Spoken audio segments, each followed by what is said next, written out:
Hi there, welcome to the Farmhouse Kitchen. Today I'm making something because so many viewers recommended it. Rhubarb barbecue sauce.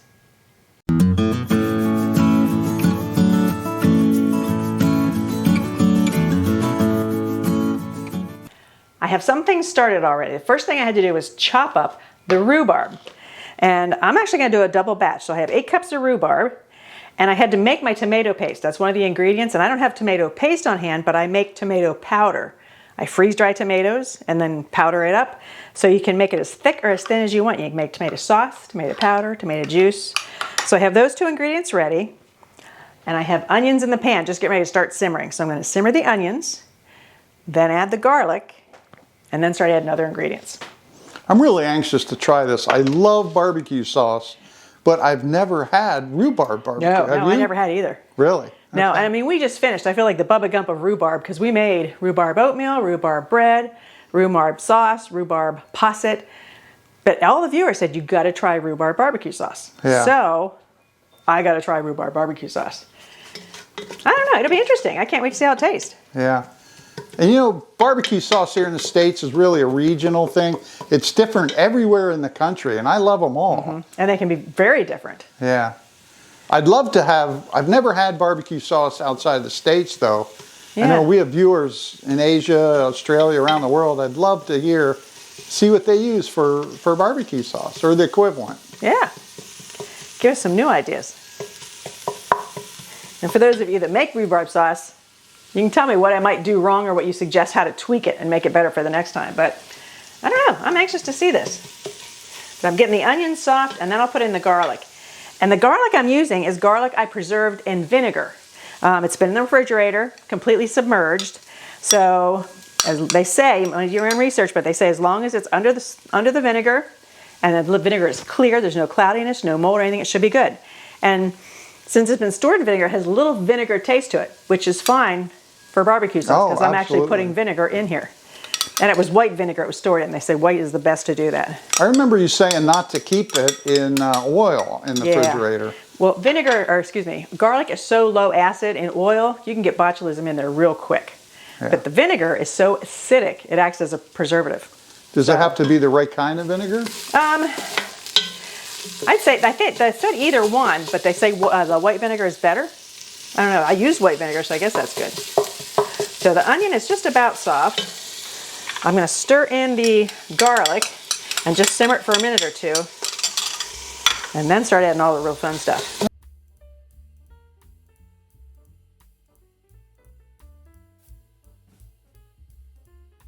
So it's time to start adding all the other ingredients. And the first would be the rhubarb itself.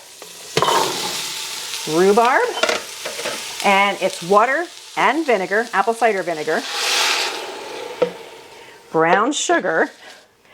So they say the brown sugar is to offset some of the tartness of the rhubarb. We'll find out.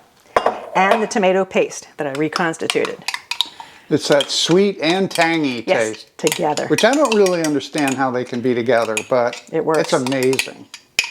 Well, and we'll just see, we usually add smoke, like liquid smoky. Yeah. And there's actually a little bit of Worcestershire sauce in here too. Okay. 2 tablespoons, so roughly 4 tablespoons. 1, 2, 3, 4. I'm not big on measuring. So I stir this all together, let it simmer, and let the rhubarb soften. Get completely mushy. That's a term I've used for barbecue a lot. Mushy means it's totally broken down. I noticed you use that Lucy's apple cider vinegar. Mm-hmm. Where do you get? Is that just a grocery store thing? No, I actually get it on Amazon. It's one that has the mother with it, and it's organic. So it's a good vinegar. Okay. I use it when I make my fire cider. Oh yeah. So that's why I always have it on hand. So I'll get this up to a boil, get it simmering, and we'll be on our way. Smells good already. It does.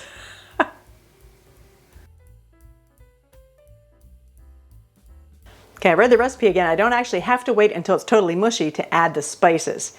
And I was supposed to add the tomato paste after it got simmering. I don't know what difference it'll make. But it's been simmering. The rhubarb's definitely starting to get soft. And I'm going to add in the dry mustard, paprika, smoky paprika, salt, and pepper. And there's one ingredient listed in the recipe. It says optional, but lovely. It sounds kind of weird. It's cinnamon. Said lovely, so I'm gonna have to try it. So there's a wee little bit of cinnamon in there. I want to see if it is lovely. Now. Well, it smells lovely already. I can. Oh. It's great. It really does. Steam my glasses up, but it really smells good. Oh man. So now I cook it till it's totally mushy, and then we're actually going to blend it up and get it to a smooth texture. This is cool.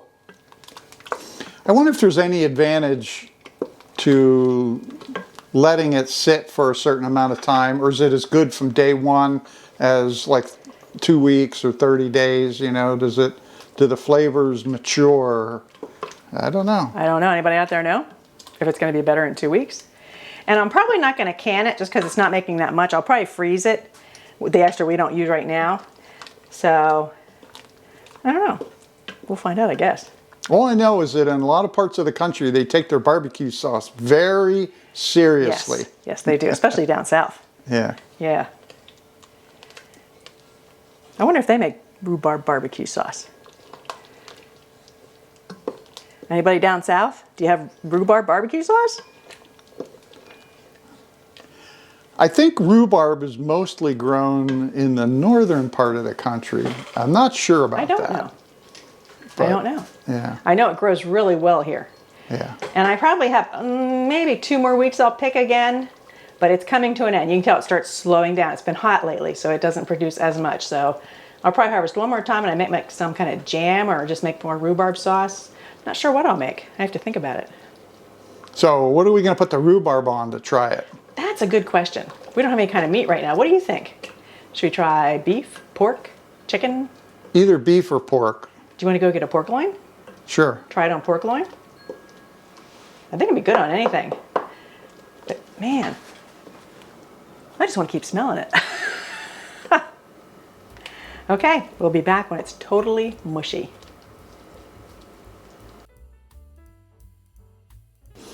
Now there's a country girl sitting there Shelling peas. shelling peas.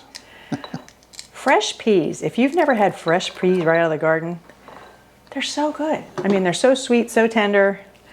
But I've had the hardest time getting peas going because of the cute little brown furry things that are in my garden. Yeah. Rabbits and I are not getting along right now. They somehow got through the rabbit fence, little ones got through the fence, and I think they're actually living in there. So I actually had to put a fence around my peas inside my fenced garden, and they still managed to get in some of them. So I got some peas, but not nearly what I want to get. I want to get a lot of peas. I'll probably try to grow it again in the fall and get a nice fall crop. You know how I can tell you're a country girl there? How can you tell? There you are. Barefoot? Bare feet. I'm always barefoot. If we didn't have wood chips in the garden, that was kind of hard to walk on, I'd probably be barefoot in the garden. Yeah. Yeah, shoes are a pain in the behind. It's just much nicer to be barefoot. Or in slippers. Okay, so of all the vegetables out there, which one do you think have the greatest impact, fresh versus, you know, frozen or store-bought? If you eat them within 24 hours of picking, which ones make the biggest difference? That's a good question. It might be peas or green beans. Beans are really good fresh too. I'd say peas and corn. Oh, corn, sweet corn, yes. Oh. A lot of people don't know why it's called sweet corn. If you don't eat it within 24 hours, preferably within 6 hours, you don't really know what sweet corn is. It's much sweeter. The earlier you eat it, the sooner you eat it after it's picked, the sweeter it is. Now granted, they make these super sweet varieties now that are supposed to hold the sweetness for like 48 hours, but... They're still. Yeah. And we're hoping we get sweet corn this year. We didn't get any last year because of the weather was so horrible. So are we going to irrigate this year, or what are we doing? How are we going to guarantee we get some sweet corn? Yeah, I guess we will if the weather turns bad. Now we've had a little bit of rain lately. Yeah. Well, the one storm we did get like ½ inch, didn't we? A ½ inch on one of them. Yeah. But then the next one we were supposed to get a bunch. It was like just a little spit. Well, unlike most gardeners out there, you know, you look ahead for rain and then you watch the radar and then you're like, yes, yes, yes. Oh no, I can't believe it. It just went around us. Yeah, we actually sit and watch the Weather Channel. That's excitement for farmers. Now, when it really hits, that's exciting. We really get excited when it starts pouring rain. Like, yes, Yep. we need this. Saves you a lot of irrigation time. Yes, too. it definitely does. I still have to irrigate the high tunnel because the rain doesn't get in there. But the whole garden, all the willow, and your fruit trees all get watered. It's like, Yeah. man, there's nothing like rain, you know? Okay, I'm going to ask you a question. Need an honest answer. When you put those fresh peas, you put some butter in it. You don't put any sugar in there or anything, do you? Probably like a quarter teaspoon. Well, no, I don't know. On fresh ones, I might not. But usually, like if they're frozen from the store, I put just a teeny bit of sugar in. But I might not on these because they're probably so sweet as they are. Yeah. I want us to get the real thing. Our grandkids like eat them just like this. They just pull them out of the pod and eat them. And they are good. Oh, they're good. Oh, man. Yeah, but I want like 200 times this many. Okay. Maybe in the fall. Well, I'm looking forward to dinner. Yeah, peas.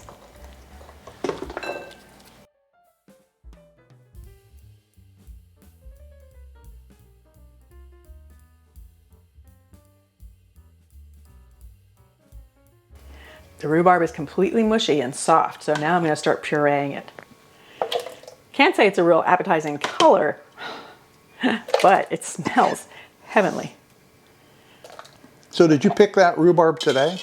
Picked it actually 2 days ago. Oh, really? Yep. Okay. Just now getting around to doing something with it. So how long does rhubarb last after you pick it?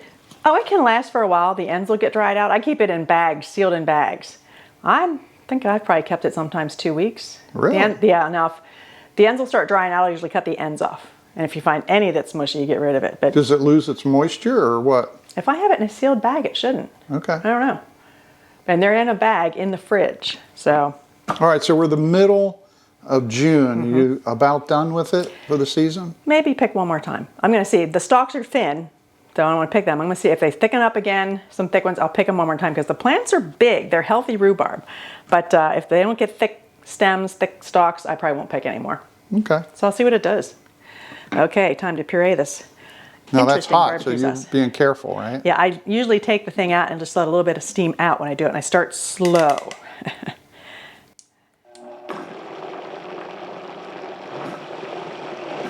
That's not bad.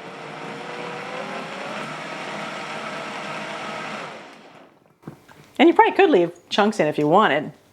I don't think I want. There you go. Rhubarb barbecue sauce. Nice. Yep. So I'll Now, do is that all of it, or is there more? No, in there's there? more. I'll do it in little batches till I get it all done. Okay.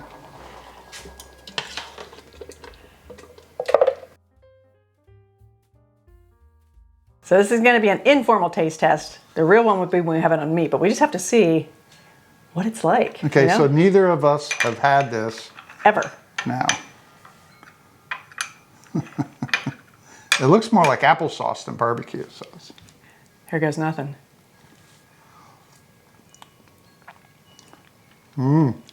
It's got tang. Wow. That tastes like no other barbecue sauce. No.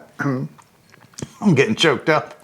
It's wicked stuff. No, on the back end you get the vinegar Yeah, flavor, yeah. which is, I guess, one of the common things in almost all barbecues. But the whole upfront taste in the middle is completely different. I mean, I don't know if I taste the cinnamon. It's a you can tell there's a combination of some kind of spices in there. But I picked this recipe because some of them look like mostly ketchup or tomato sauce with a little bit of rhubarb. This was mostly rhubarb with a little bit of tomato stuff. It's tangy right from the start the whole way through, and then at the end Yeah. you taste the vinegar, but it's a beautiful flavor. It is I a love really it. good flavor. Thank you very much for suggesting it. Now, the true test of any barbecue sauce, though, is not eating it out of a jar. It's eating it on a meat. And when it caramelizes, it changes. So should we do it on pork, or do you want to barbecue some chicken? What do you want to barbecue? I don't know. Pork would probably be easier. We'll bring you back once he has some meat barbecued with this on it. Or no, just chicken breast would probably be the easiest. Yeah, it would be easy. All right, let's do it. Well, I'm anxious because I'm pleasantly surprised. I was a little bit not sure, but it is very good so far. Yeah, Now we'll see what's like on the meat. It's outstanding. I love it. It is. Who knew? You did. Yeah.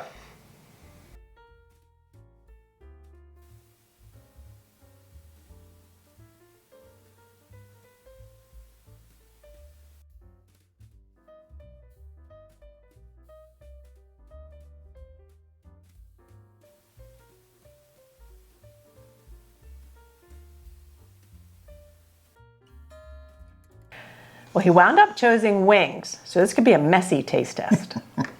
Messier the better. Yeah. So I prepared them on the grill. Now most wings are done in deep fryers, but I think they're much better barbecued on the grill. So I cooked them on the grill for 3/4 of the time, and then for the last 5 minutes or so, I put them in barbecue sauce so it would caramelize. And I've got a little mix of a little bit of blackened on it, and depending on how you like them. I like them that way. Yeah. So we're going to compare, at least I'm going to compare them later with Sweet Baby Ray's. But let's go ahead and get Rhubarb barbecue sauce first. Okay, you ready? We're ready. Go for it.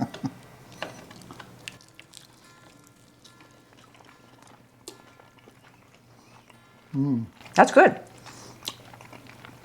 It's different than most barbecue sauces, that's for sure. It's very good, very good.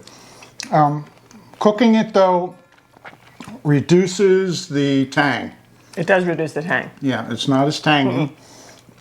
And the flavor is different than any other barbecue sauce. I think it's almost sweeter than it was before because the tang level is down quite a bit. It's good. I like it. Yeah, it's very good. Very good. I was expecting it to carry forward that tang more. Yeah, I know. See, I like tart and tang stuff, so I wish the tang was still there. I think if we made it again, we'd use less sugar and just let the tang, maybe, carry forward more. Or just put a lot more sauce on as we're eating it. That's good. But this is very good. If I were ordering wings somewhere, this would be in my top 2 or 3. We get wings from a restaurant near here that we love. Yeah. And there's certain ones we like. I'm thinking we should tell them to try this. That'd be a different on their menu. Very good. Yeah, I'm pleased. Yeah. I look forward to trying it on other meats and beef. And pork. Even pork. I think it'd be really good on pork. Yeah. Fantastic. So, overall, it's a winner. So thank you very much for suggesting. If you have other stuff that you think is really good to try, let us know. We love trying new things. Well, thanks for joining us in the Wardenberg Family Farm in the kitchen for our rhubarb barbecue. And we will see you in our next video. Bye-bye.